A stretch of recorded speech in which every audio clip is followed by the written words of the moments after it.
ਡੂੰਘੀ ਤਲੇਟੀ ਵਿੱਚ ਬੜੀ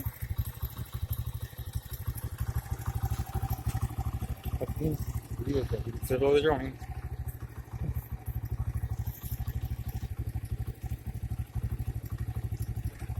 ਜੀ ਇਹ ਸ਼ਰਾ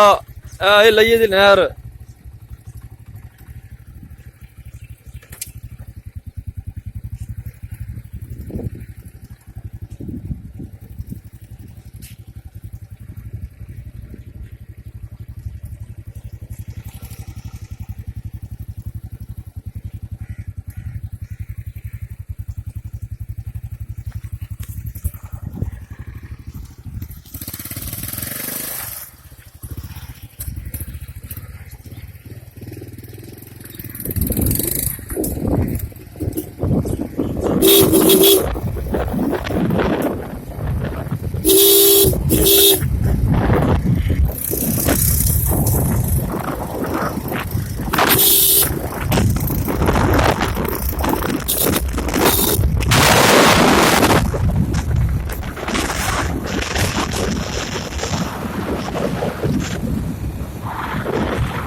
ਚੱਕ ਨੰਬਰ 415 ਵਾਲਾ ਰੋਡ ਹੈ ਜਿਹੜਾ ਜਾ ਰਿਹਾ